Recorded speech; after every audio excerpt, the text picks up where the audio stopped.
Hello and welcome to Dad.Made.A.Nerd, the podcast with me and my father, where we talk about comics, movies, TV shows, and all the nerdy things you love. Today, we're going to be going through our top 5 list of our Batman comic recommendations for new comic readers. Okay, let's start off with how you doing, Dad? I'm good. Busy week. Yeah. But no, I'm good. How are you? Yeah, good, busy week. I mean, always working, running around the place, but I'm glad we finally got to sit down and do a new episode. This is an episode as well we've wanted to probably talk about for a while. Batman, our favorite character, got a chance to sit down and talk about our top 5 picks for new readers. So it's mainly been good just being able to look back, and actually really hard to pick 5 as well. So I'm sure we'll have lots to talk about. I don't think we'll be fully aligned on this. There's probably going to be some ones that are there and abouts, but hopefully leads to a bit of a good discussion. Yeah, definitely. And Batman as well, one of the most notable superheroes of all time. You know, he's up there with, I'd say, Spider-Man, and they're kind of the two most popular superheroes in the world. So obviously, through the decades and decades of there being comic books about Batman, all the best writers, all the best artists, the pipe dream mostly kind of is get to Batman. Because if you're writing Batman in a more business kind of sense, you're probably going to make the most money in the comic industry in that way because you're having a bigger audience because more people are wanting to read Batman. But that said, the comic industry is something that, although superhero films and genre is all the rage, the comics don't sell overly well. Um, you know, people struggle to get into comics, probably because there's like 100 odd years of comic books themselves. And if you've had over 80, I think we're on like 90 years of Batman, where where do you know how to start? So I think an important thing to say about our top 5 here is not only this isn't a list of our top 5 Batman comics, because mine would be different, but this is Yeah. our top 5 Batman comics for people who are getting into comics and haven't read a lot of it. Yeah, absolutely. And we both love comics. We might get into talking about how we started to get into talk about comics as well, but we are massive advocates as well, and are wanting people to get into comics, go find their local kind of comic book store. They're probably struggling small Mm. retailers. So absolute encouragement for people to go and go along to them and pick out some comics, get to know some different people, but absolutely advocate for the Yeah. comic book industry as a whole. And on that note as well, just before we get into our top 5 and get straight in there, do you do you remember what the first, I guess, comic, but Batman comic you ever read was? Yeah, absolutely. I don't want to we're probably going to get into that in because Okay, it's massively influenced the suggestions around what some of my top 5 are as well. Um, interesting. but it has been good this week as well because I definitely think in just doing some of the research around looking at what my top 5 are, I think I've got a few. I don't read every comic. We like comics. We obviously try and read quite a bit. We've read a lot, but I still have a bit of a list of Mm, additional kind of Batman ones I want to read. So it's probably going to spark next week when you say what we've been reading this week. It'll probably be a little bit of Batman. So I think I've got yeah. some new ones to read and some other ones as well. Have you been reading anything this week? Have you had time? Not much. I'm still making my way through Spider-Man. I've eventually, or finally, landed at Gang War, which is a 2023 comic event, I believe, maybe 2024. I've been reading every Miles Morales comic for a while now, and I was up to date. And then I got to an event called Gang War and decided, well, now I have to start reading Peter from the start of his run because they collab in this and then have a spin-off comic as well as their individual runs where they team up together. So I've decided I'm going to read all of Peter, catch up with Miles, and then I can read all of those at once, which I think, and this is for another episode, but I think the work I've had to do, I say work, I'm reading comic books, but the work I've had to do to be able to read a comic series just so I can feel like I fully understand it is a large reason why comics are hard to get into, because you know they all intersect and connect and overlap, and that's overwhelming, especially when it's hard to find that information or to know where to start with all of that. And you know what? I think that's what this our top five here is going to be. And I think that's part of what Batman, especially, and DC are really good at, because not only do they do a lot of stories that fit into the long, ever running continuity of their universes, but they also do a lot of stories that are these standalone stories that you just pick up this one book. It's a start, a middle, and end, and that's it. And there's a great joy in that. Yeah. I've this week just finished volume one of The Nice House on the Lake. I think I might have mentioned that in a previous one. Oh yes. So James Tynion is the writer. Basic premise, Jay. Group of people who knew a guy from different reasons, some of them from school, some of them who are friends. They all end up in this really, really nice house on the side of a lake. It quickly turns out they can't leave. The whole world has been destroyed, and they're the only people who've been saved in this house, but they can't leave, they can't get out.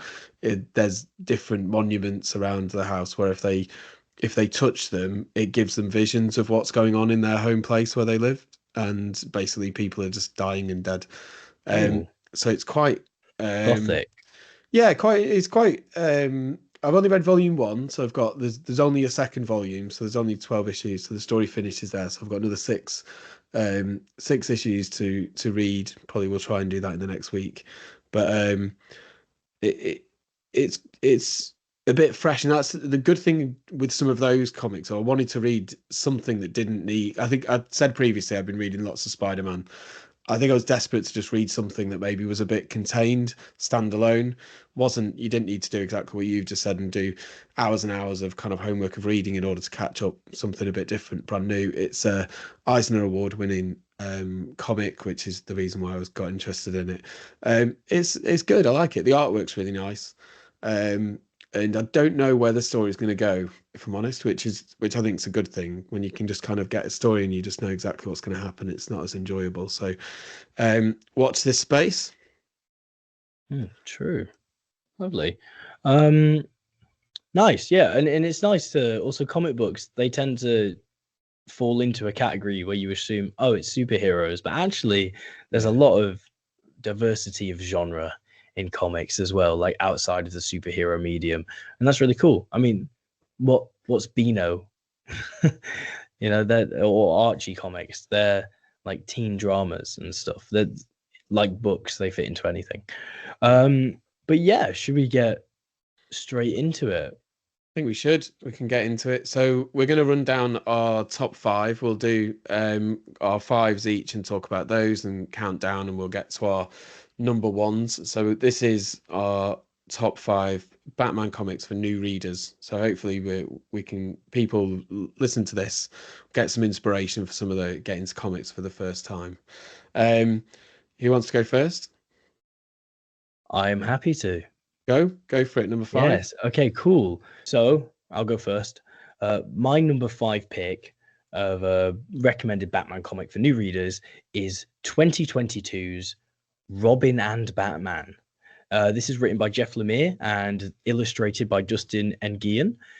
It's it's a Robin and Batman story, and I'm starting it off as my number five because I was considering what is in a lot of Batman comic recommendations as Robin Year One, which is a very famous comic, and it's been out for a while.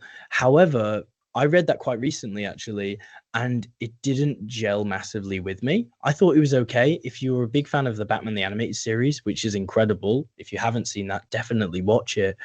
Um, and it very much builds off that. However, what I found with this Robin and Batman is it really pushes what inventive art styles can be in comic books. It doesn't follow the traditional strict harsh lines and plain coloring.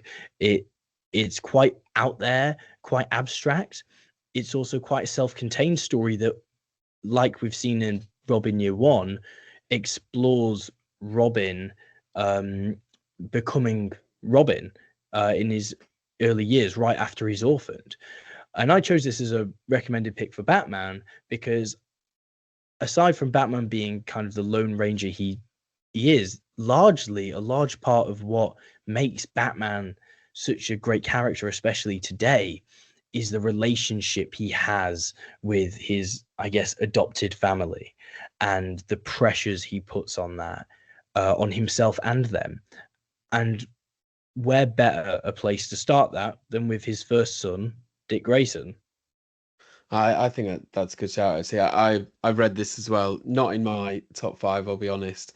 The artwork's really nice. Batman looks really cool in some of the artwork, I have to say. Um, but I think the other good thing about that card, what I do remember about that is and I think it's a really important part of certainly Dick Grayson's story. His relationship with Alfred is just Mm. such an important kind of that kind of father figure. Um, is really good. So actually, that's a good shout. That really relatively new as well. That's only a couple of years old. And Um, that's why I wanted to recommend it as well, because I didn't want to just give a recommendation of the classics, you know, of these very famous comics that we love very much, but I wanted to show a lot of what newer comics are giving as well. And this is a black label. It shows Robin, Dick Grayson becoming Robin. It highlights largely the difference of these parental figures of Alfred and Bruce, how they're both good and bad and support and kind of work against Dick. But as well as that, the relationship between them all is a large part of what motivates Batman. And also seeing Batman drawn from the perspective of this young child who idolizes him is really cool, especially with the artwork done in this simple story as well, which is just the Robin, as much as I can remember, trying to hunt down Killer Croc, one of Batman's most famous rogues. yeah, no, that's a good shout. It's a good one for number five. Should I share my number five? And Please. I think this is where we're going to get a real. I was kind of partly thinking when we do some of this, are we both going to come up with the same kind of five in the list? I don't think we are. I think we're going to have um, a number of really good kind of books, but they're obviously not going to be ones that are probably going to align. My number five is Batman: The Long Halloween. So I'm probably Hmm. going. So when you say I'm probably am going for more of those kind of classic stories. It's number five on my list. This is Jeff Loeb and Tim Sale, probably one of the best kind of Batman comics for stories that have been retold in a number of different ways in a number of different films. It's from 1996, 97, so it's not particularly old, but it's a bit of a classic. It follows The Dark Knight. It follows actually the Legends of the Dark Knight Halloween specials, which came together in a collected edition, which is Batman Haunted Night, which is another one that we've got and read. It is mainly about the kind of introduction story for Harvey Dent, one of the best kind of Two-Face kind of origin stories, but it's also looking at the detective elements of a mysterious holiday killer who kills every month on kind of key holiday dates. And it's about Batman working um, with Harvey Dent and Jim Gordon to try and track down the killer. But what's really good about it is you've got the kind of mob crime boss elements of the Falcones and the Maronis, and it's beautifully drawn by the late Tim Sale. It's an absolute classic, so it needed to be there on the list. There's no way I could not put that on there. It's one of my absolute favorites. One of the first Batman comics I'd read. Um, but yeah, that was definitely my number five. Yeah, absolutely. There's a reason that Jeff Loeb and Tim Sale's The Long Halloween is in every top three Batman comics. It's an incredible story where you get to see Batman do what I think is his best ability, which is to be the world's greatest detective. It's a Yeah. reason, there's a reason it's his name. And it deals with this grounded level, but also brings in his more fantastical rogues like Poison Ivy, the Joker. All of those appear, but it deals with this more mysterious mobster landscape. If you've seen the Batman starring Robert Pattinson, that is heavily influenced by this comic. And it's all the better for it. I think it's a great pick for number 5. Yeah. Yeah, and Christopher Nolan's Dark Knight trilogy as well, heavily influenced as well by some of the, and certainly the first one of those, Batman Begins, heavily has that uh, kind of long Halloween kind of elements to it. But I agree with you. I mean, the key thing for me is he's a detective. He is the detective. It's where Mm. DC gets its name from. It was about detective comics. So for me, it was definitely up there. Yeah, it's just an absolute brilliant one. And also we'll probably go into at the end some of our ones that were very close to making the list are kind of honorable mentions, and I'm sure we might mention some of the ones that are either side of Long Halloween as well. So that was my number Yeah. 5. Cool. Okay, my number 4 is Batman Hush, uh, written by Jeff Loeb, funny enough, and drawn by Jim Lee. Batman Hush is a brilliant, to me, introduction into Batman. It was one of the first Batman stories I ever read, not the first one, but this came out around 2002, so it kind of fits that newer aesthetic of Batman comics. It works as a standalone story, and it deals with Batman in the wider DC universe. But it's a self contained story about Batman. It dives into the relationship that he still has to his late parents and this mysterious figure called Hush, who is playing the strings from far away with some vengeance against Batman, which is also a large mystery of why and who it is, really playing into the detective element again. It has some of the best Batman dialogue I've seen. Nightwing appears in it, so this is Dick Grayson as he later takes on the moniker of Nightwing. It also gives a teaser for what would become Under the Red Hood storyline, which introduces Jason Todd. So it's a really nice deep dive into seeing little glimpses of Batman's wider Bat family. And with Batgirl and all of those, he has interactions with Superman. It's a really great comic, and one of the most precedent things in my mind in part 2 of the whole story is a conversation he has with the Riddler. And not to spoil anything, but Batman basically uses his high intellect to trick the Riddler's super intellect um, into concealing a secret. And it's just beautifully written. Jeff Loeb really understands Batman. And not only that, but if you want to get into this soon, if you want to read this good standalone story that really works well, and this is the one time this villain Hush has ever appeared, you are in the prime time to then jump into the current comics where in a month or so they're going to release Hush 2. And so if you do want to get into comics and you just want to get sailing in with what's coming out currently now and what people are talking about now, if you read Batman Hush, it's a perfect gateway into what's going to be the new run of Batman. Yeah, and the artwork in Hush is unbelievable. Jim Lee, Mm. is just an absolute legend, isn't he? And if people are watching this, they probably also follow him on Instagram already. But just some of the artwork in Hush is unbelievable. I think I've got posters on my wall from Jim Lee doing some of the artwork from Hush, but it is absolutely brilliant. Hush did not make my top 5. It was one of those No way. very, very close. No, it didn't make my top 5, but absolutely completely agree with that. This is a really credible kind of top one. Um, Such a brilliant comic. Absolutely recommend that. Well, I am very surprised by that. Yeah, I think we're getting different. This is different. We're doing quite well here, Jay. We've not got the same lists, which I think this is the thing, isn't it? When you've got, we've said this before, but different jumping on points with different characters, different emotional connections with some of the comics when you first read them, different ages that we are. I think you're probably going to find maybe I am going to choose maybe some slightly older ones compared to yourself, but I think that's the beauty of some of the comics, isn't it? And Batman is just, there are so many good Batman comics out there. Mm. So there is a lot to choose from, to be honest. So, Okay, but no, what's your it's number good. 4? My number 4 is a bit of a different one that I don't think you'll expect. It is a single issue. Oh, I know It's what it is. I think I know what this is. okay. It's Detective Comics number 27. Oh, no, I don't. Okay, yeah, Detective Comics number 27. Do you know why that's important, Jay? I don't. It's the first ever appearance of the Batman. Have you read that? Yes, I have. I have read it before. I did reread it today when I was doing, when I was doing some of the research for this. So 30th of March, 1939.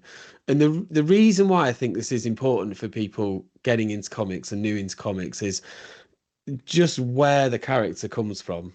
So obviously it's by uh, Bob Kane and Bill Finger. Is it the other way around? Bill Finger and Bob Kane? Yeah, Bob Kane and Bill Finger. That's right. Bill So Finger was the obvious. It took you artist. about 5 seconds to say. I know. So, but that was when Batman was born. So the story, by the way, is the case of the chemical syndicate. So, a man is basically stabbed to death. Gordon's investigating. He brings along this socialite, Bruce Wayne, along with him. And then you see kind of a number of things happen where he basically it ends up with Batman kind of stopping a crime. And what is quite controversial about this, though, which actually maybe doesn't go against whether or not it's a good thing or not, but he does actually kill a man by knocking him into a tank of acid. And then before he kind of traverses through an open skylight, just says, a fitting end for his kind. Maybe not. Maybe in the first episode they didn't quite get what they wanted to right, but I just my personal view is that if you're going to get into comics, it's great reading some of the new stuff, but the main kind of ideas around Batman comic has not changed hugely. Yes, we've had developments of his origin and some of the storyline, and actually, this story was retold for when they brought out the new 52, and they reworked it so the person who they kicked into a tank of acid was actually became the Joker. So Mm. when they retold it, but Scott Snyder's the Batman Zero Year. artwork's really good, brilliant kind of piece of work around just the history of Batman. I just think if you're going to get into some of the new stuff, which is great, seeing where Batman came from is just really important, and just the work that was done by those kind of legends of comic books who created a character so long ago. What is it, 78, 90 years ago? Was Mm. it about 90 odd years ago? Yeah. And to say the character hasn't huge, yes, okay, society changes and different ways of describing the character changes, but essentially, that they did really well at the start with how they depicted Batman. So that was my number three. Is that my number four? Or was that 4. my number four? That was my number four. Rogue pick. I was not expecting that. Ah. Wow. Okay. Have And you got you any know from what? 1939 in your list, Jay? Okay. I confess, I haven't got any from, I think, before the 80s, maybe. So, but in my defense, 2002 is like an old comic to me because I wasn't even born yet. Yeah, that's So, true. like take that into account. No, but okay, my number 3, funny enough, actually, is Batman, The Long Halloween, and I'm adding on Dark Victory, Ah, I by was going to Jeff say that. Loeb Yeah, and Tim yeah, Sale. This I, was your number 5 pick. yeah, yeah. See, I chose this as my number 3 because this is possibly, well, it's not quite, but this is very much up there in my top 3 Batman comics of all time. If this was just my own personal list, this would still be up there. I adore this comic so much. It was, I think, for me, when I say younger, it wasn't that long ago, but this was a major stepping point into reading older comics as well. Um, it's that wasn't modern. It broke the formula of kind of what modern comics are now, which very much present the artwork as much cleaner, and then there's a lot less text. I find this is dense, but not in an overwhelming fashion, like a comic I'll mention that didn't make my list that I think may have made yours. We'll find out. Mm. However, the Long Halloween, as you said, deals with a mysterious murderer, a serial killer that commits murders on every holiday, and it starts on Halloween, hence the name. and it explores Batman's relationship with his rogues, as he primarily works as a lone operative trying to solve this case. And it intertwines with these two crime boss families, but also weirdly links into what's going on with the Batman's more extravagant rogues, like the Mad Hatter and Scarecrow, Joker, etc. And that's a really brilliant story, great reveal, and it's thrilling all the way through. And then I add on Dark Victory, which was the sequel to this story, which redoes um, in Tim Sale's and Jeff Loeb's vision of Robin's origin story again, getting back to Dick Grayson. And here we see the origin of the relationship between father and son, between Batman and Robin, and how it grows and how he becomes Robin. And it's done really well. There's a new murderer, which is teased and referenced a lot in the Penguin show that recently came out. So if you're a fan of that, you're going to be a fan of this. And I don't think I have much more to say about that. I just think it's a brilliant masterpiece. Yeah, I was going to mention on the honorable mentions, it was really painful not to put Dark Victory in, but it was, if it was one of my favorite Batman comics, it might have made it, but it was suggestions for new readers, which is the reason why it didn't. But also Haunted Night, which are the two specials that Tim Sale and Jeff Loeb did, that kind of led to them getting the Long Halloween, that led them doing Dark Victory. All three of those. Yeah, I definitely think if you read brilliant. Long Halloween, you've got to, and you enjoy it, you've got to keep going and read Dark Victory. They work as a set. Yeah. It almost, with Haunted Night, it kind of works as its own trilogy. But I'd say Long Halloween and Dark Victory especially are these two brilliant stories that fit together. Haunted Night's more of like little bits of stories and stuff that explore kind of Jeff Loeb's style. What is your number 3 pick? Well, before we go on to the next one, just the other key thing, I know you mentioned it with one of the other ones before, but in September they started bringing out Long Halloween 2 as well. So there might be something where I think it's a 10 issue run, so I think they're still going to be coming out for the next couple of months, but it might be that we read those and do a review of Long Halloween as one of our kind of episodes of this, because then we can maybe talk about how much we love these ones with a bit more detail, and maybe talk about the new one as well. So but again, there are some connections there with some of the new content coming out, and obviously Tim Sale died relatively recently, which is really heartbreaking, but we'll see how they kind of live up to that kind of two legendary pieces of work, Long Halloween and Dark Victory. So I'm on the same page with those. These are, I said at the beginning, these are all really good recommendations of books to read.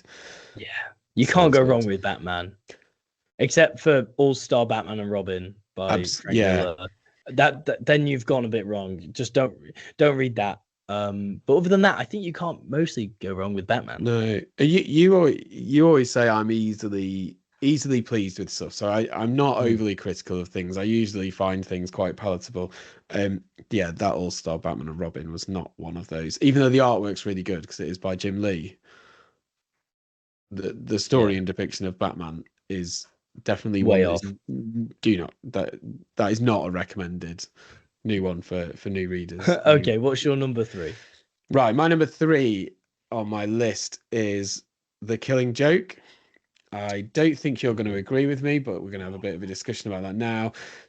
1988. It's a one-shot by Alan Moore.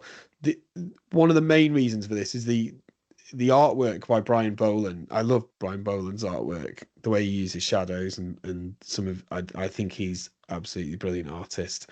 And the key thing is because of I wanted to make sure he got one in there about the relationship with Batman and the Joker.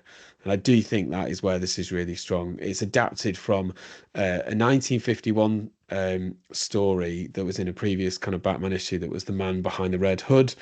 It is the origin story of the Joker. It's about a failed man, a comedian who suffered one bad day.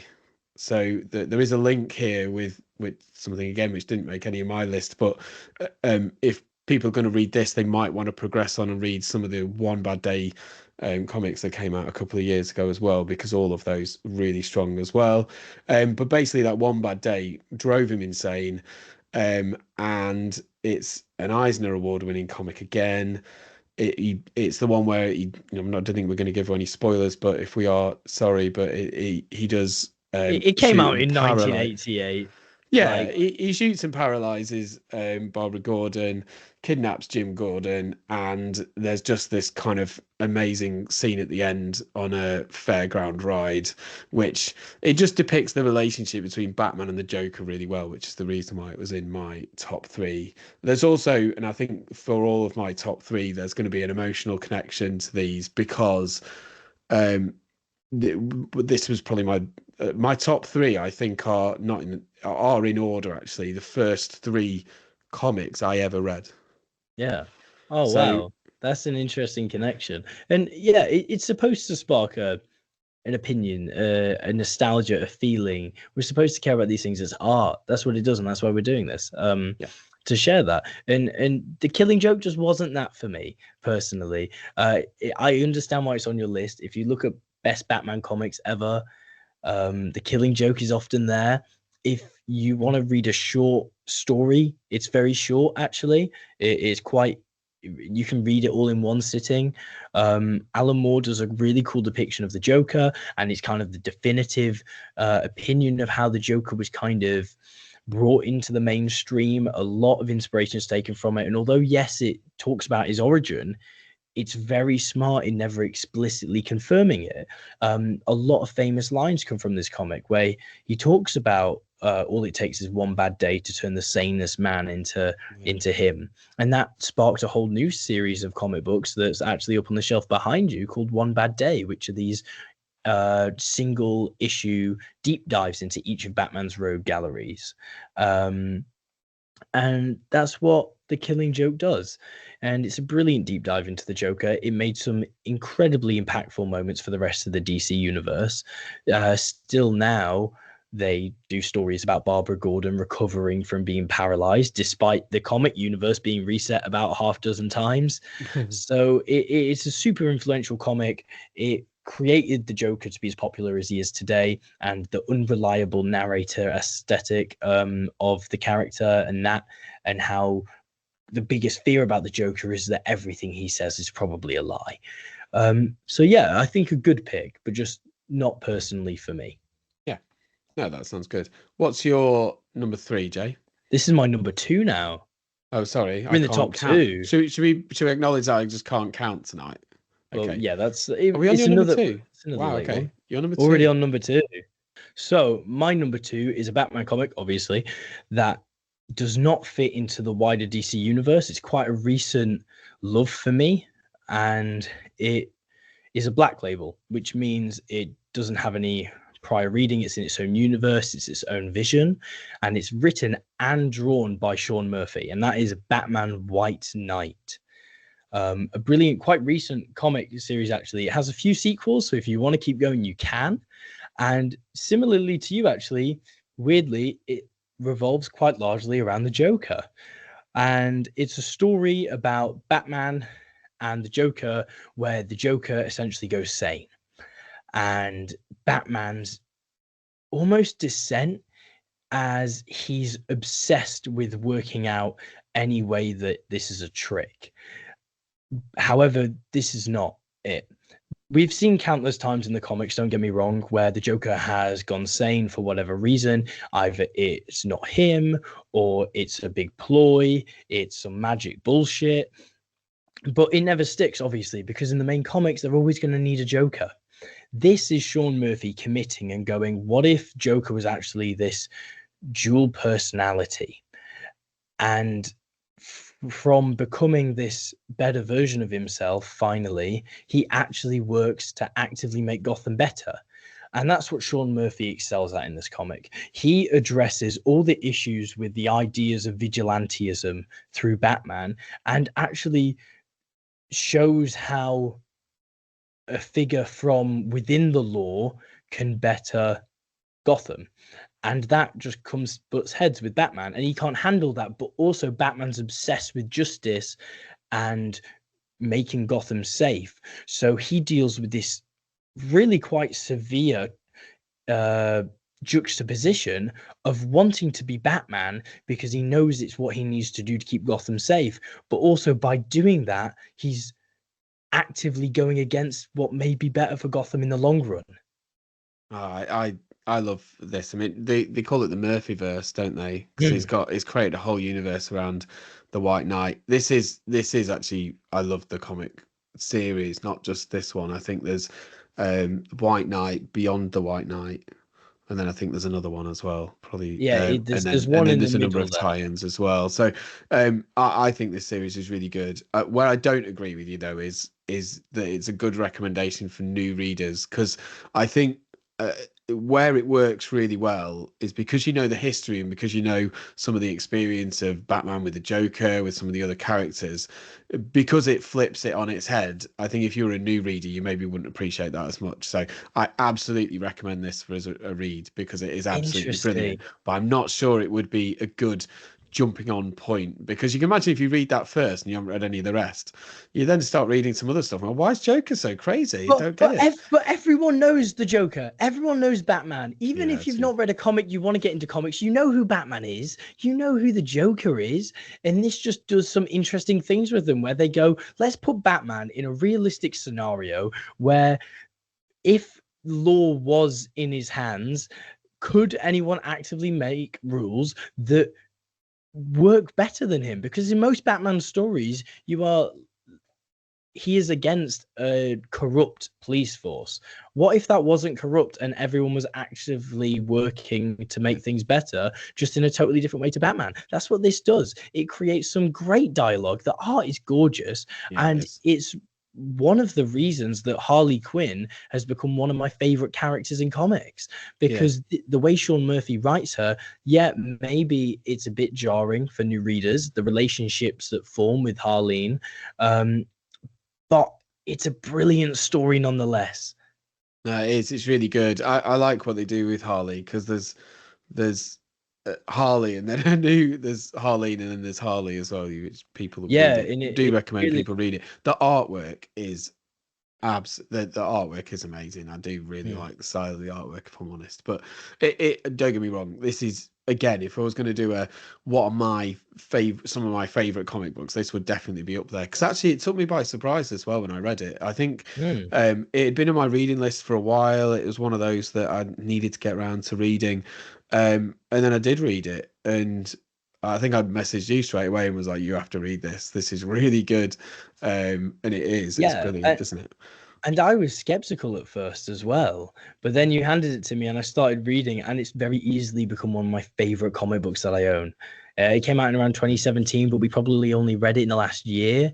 Yeah. And then I binged through the sequel, Curse of the White Knight, which I believe is you prefer, which is also incredible. And then Beyond the White Knight. And you're probably right. If you're not aware of the Batman Beyond storylines, you probably won't understand the flipping on its head aspect of what Beyond the White Knight is. But regardless, I think as a self-contained story that harnesses the concept of what Batman is and a modern struggle with that kind of character, I think you can't do much better than White Knight. Yeah, this when I said at the beginning, there's probably some areas over the next week where we need to probably will inspire some reading over the next week. I think there are more Murphyverse stories coming as well, so it'd be good. Um, hopefully that'll continue as well, because there's some. I mean, I did like the whole trilogy of the main ones, and then you've got some supporting bits as well. The depiction of Mr. Freeze, I really liked as well. Yeah, I really just good takes on the characters, but beautifully drawn as well. So that is a really good shout for your number two. Should I go with my number two? I would love to hear your number two. So Wait, what? there is a suggestion that we there is a, there is a there is a thought that we might have the same number one, but my number two is The Dark Knight Returns. It's Ooh. up there with, I mean, it's, what is it, 1980? Let's see if I wrote them out. I think it's 86. It is 86. Um, I first got into comics when I was, I think it was about 2008 to 2009. So you would have probably been about the age of 5. I think what inspired it is the Dark Knight Rises film was coming out at the time, and I'd kind of, I don't know what, I think I'd seen some bits where people were talking about different comics, and I just don't know. I just got a bug where I just wanted to buy some, and I remember um, I bought um, a couple of books. This was one of them. The other one was the Killing Joke we just talked about. And it just kind of opened my eyes to a completely different genre. I've never, always loved films and always loved, comic books and different things, but never really kind of read a comic or read a graphic novel. And it's just, I mean, it is one of the, it's always going to be up there in terms of one of the top kind of Batman comics. It's just a brilliant piece of work. So for those who don't know, this is about Batman who's old and retired, uh, 55 years old. He returns from retirement. It's got Two-Face, Joker. It's got a number of different kind of classic rogues. It's got an epic fight with Superman at the end, who's a government pawn. It's got Carrie Kelly as a different, so a bit of a rethinking of a new Robin. Apparently, it's based on Earth 31, so it's there's loads of kind of different kind of suggestions about how it might tie into different universes and stuff like that. But it's But got that's not mutants in relevant to the there. story either. Like this, No, this came out before people even worried about all that kind of Elseworld kind of thing. it did, and but it's just one of the most influential comic books of all time. I love. I think this is Frank Miller in his absolute element. I've read a lot of Frank Miller stuff. I love his artwork. He drew it, and obviously worked with Klaus Janson on some of the penciling as well. But Frank Miller's the writer and Yeah. artist. It's very different.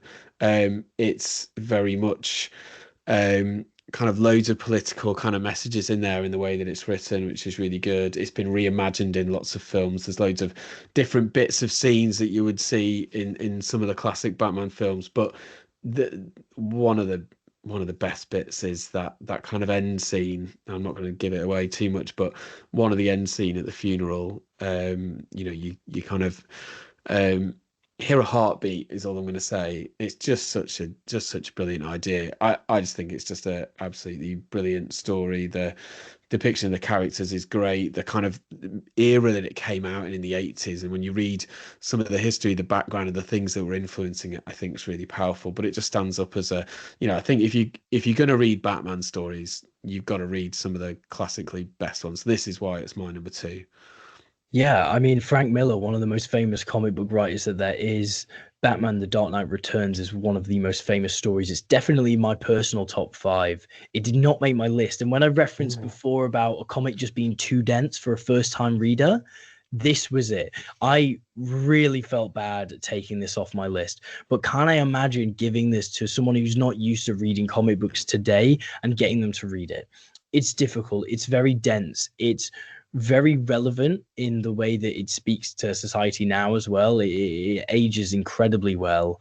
It explores the story of a Batman past his prime. He's very old now. So's the world. He's kind of forgotten. He's not been Batman for a long time. He's old and wearing down. There is a new Robin, and that's explored really well in this kind of even worse Gotham that very much is of Frank Miller's vision and not of any other kind of Gotham we've seen before. And for that, it's amazing. And it is a brilliant comic. But again, a large part of this story is following pages of images to represent TV news Yeah. broadcasts and how the news media constantly shifts and public perception of Batman and how he has to go against that, which is a brilliant story. But again, for a new first time Batman reader, they have to warm up to something as brilliant as The Dark Knight Returns.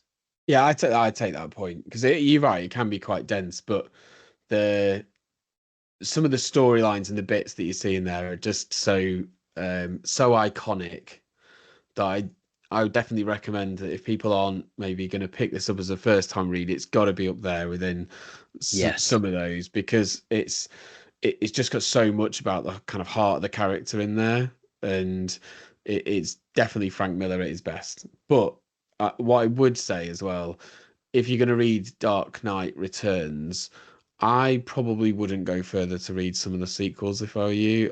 You've obviously got Dark Knight Strikes Again, and then there's Dark Knight: The Master Race.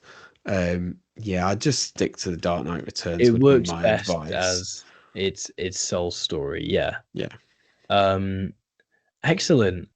Okay, I guess we're on to our number ones now. we are onto number ones. Have we got the same number one? I think we must do. If you haven't put this on your list anywhere, it has to be on both our number ones.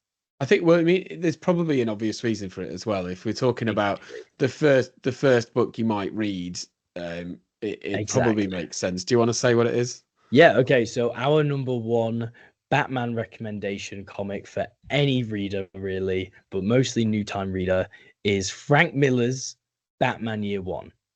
Oh, I didn't put that. Don't kid. No, I'm joking. I did Yeah, put obviously you did. If you that. didn't, you'd be a fool. No, and you know, this was probably it was the first thing I wrote down. There's nowhere else Me to too. go. That you know, Frank Miller, he did some of the artwork with David Mazzucchelli. Mhm. This is about an inexperienced. I think when he agreed the contract to do the Dark Knight Returns, I think they agreed because they just had the Crisis on Infinite Earths, and they were starting to do um, the tales that kind of remade the kind of history of some of each of the different. So they were redoing origin stories, but this tells a very different story. So it's an average man, inexperienced. He's trying to make changes in society, so it's still got some of those society nods. Um, but what's really good is he's underestimating opponents. He gets shot by the police. His costume's too big when he makes it. It's really gritty. It's noir. There's realism in there. I really like the kind of juxtaposition between his story and Jim Gordon's. I think that's done really well. I really like the artwork. I think the artwork it's that kind of noir, kind of real gritty style. Kind of links quite a lot to Long Halloween that we talked about before.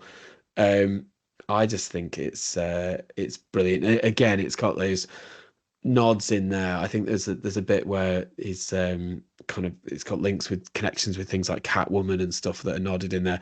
But it's also got really good visuals for when he's remembering his parents as well, which is just so iconic. It's Yeah. absolutely recommendation for if you want to get into Batman, it's absolutely the kind of first place you could go for his origin story, because it's certainly seen as one of the best. Yeah, I mean, if you have seen the new Robert Pattinson Batman again, like more than anything, this heavily inspired that. Even though that's a Batman set in his second year of being Batman, this it takes a lot of story elements from that. It made the characters who they are today, I think, largely from this comic, and it's just incredible. I can't say enough good things about it, but a large majority of what makes this comic is it's constantly a two-hander. It's not necessarily Batman's Bruce Wayne story. It's, I'd argue, his oldest ally, one of his best contemporaries, one of his best supporting cast members, and that's Jim Gordon, because he's very much Batman on the side of the law, and the comic constantly flips between following Batman, and now we follow Jim for a while, and then Batman and Jim as they both learn to navigate the breathing city that is Gotham. And as I got older, really, and kind of rethink about the comic and revisit it, I find that when I was younger, I much more preferred the Batman side of things. So, oh, he's a vigilante. He's learning to be Batman and beat people up, and how to use shadow, and the way he comes up with the fact that he must embody that of a bat, and the reasons for why he wears all black and a big cape and all of that is brilliant. But as I get older, I read the stuff with Jim and his financial relationship struggles at work, and it's just so prevalent. And it's just an all-round brilliant story following these two characters that also dives into Selena Kyle, into what kind of started as her definitive Mm. depiction of her, very much like we see in the Batman movie. And that's why the Batman um, movie is, I think, my favorite superhero film ever made. It's my number one Batman film, and that's because of how close it is to being this comic book come to life. Yeah, yeah, I completely agree. The key thing for me is the emotional connection I've got. This is the first ever book that I read. So as I said, kind of back in 2008, I think it was, you were about five. I don't know what compelled me to ask for somebody, what do you want for your birthday? And I was like, I want these books. To which I think your mum looked at me at the time, was like, "What? These are picture books." And I was like, "No, no, no, go with it." And when I read them at first, I didn't really know what to. I don't know what compelled me to buy them, but this reading Batman Year One is something that absolutely got me hooked into, and then I spent a lot of time going through local libraries and getting loads of different comic books, reading all kinds of different things. But it's just such a great, particularly for new readers, really understanding the character, kind of getting connected with Batman and some of the story. It's brilliant. And actually, they did make a Batman Year Two, which is pretty terrible if I'm honest. But the Long Halloween was always seen as being that kind of remake of what Year Two working on. So actually, there's loads of different connections between some of the ones that we've chosen as our favourites, if I'm honest. But Batman Year One is just absolutely brilliant. It's Yeah. we knew when we were going to talk through some of this list. I think we've got. I'm surprised we've got so many differences actually with what we've chosen, but absolutely all of them on our list are absolutely kind of cracking Yeah. books to read, and And absolutely recommend you read all of them. and just to reiterate, my top five is Robin and Batman, Batman Hush, The Long Halloween and Dark Victory, Batman White Knight, and finally Batman Year One. What's yours, Dad? So my top list was number five, The Long Halloween. Number four, Detective Comics number 27, the first introduction of Batman. Number three was The Killing Joke. Number two was The Dark Knight Returns. And number one was Batman Year One. So I think Brilliant. absolutely consensus that if you're going to read one comic, if you're just getting into comics, it would be Batman Year One. Should we Yeah. talk about some honorable mentions? Because there are a Yeah. number of things that we could have mentioned, should have mentioned, but haven't mentioned. And it's hard, isn't it, to put all these in there. But a key one for me are definitely some of those one bad day stories. The Riddler is probably one of the best one of those, but I didn't pick that because I didn't think that was a Batman centric story. It was about the Riddler. Yeah. Um, I was going to mention the White Knight, which you mentioned, and Hush, which weren't on my list. Nightfall was another one. The reason why Nightfall wouldn't make my list, so Nightfall is a kind of really kind of dense read in terms of it goes over three pretty big volumes. The first volume is the one where everyone will know that kind of it's about Batman fighting Bane and not necessarily winning, uh, with a bit of a back issue getting in the way. And there's a whole story that goes on about actually what happens from his recovery from that, and how he might go. But if I'm honest, it's a good story, but it's quite dense to read. So that didn't get my list for that reason. And the other one for me was Batman Tower of Babel. I Babel, yes, I had that on Babel. my list as well. I think Tower of Babel is a really good honorable mention for if you're looking for a Batman that is intertwined with the Justice League. You know, iconically one of the most famous superhero teams of all time, starring Batman, Wonder Woman, and Superman as the holy trinity of the DC universe. Tower of Babel is a story about Batman who is immortal among what is essentially these gods. However, Batman always has a plan, and what if he made a backup plan for if any of these superheroes turned against him?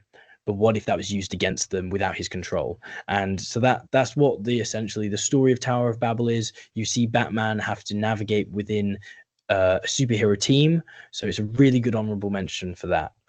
And the other one I wanted to mention as well was the Scott Snyder and Greg Capullo run for the New 52, which includes it. Well, it started off, if you read it in order from zero, you've got 0 Year, which starts off with a little bit of origin, early Batman, but then the key one, which I was going to point out, which is the Court of Owls storyline.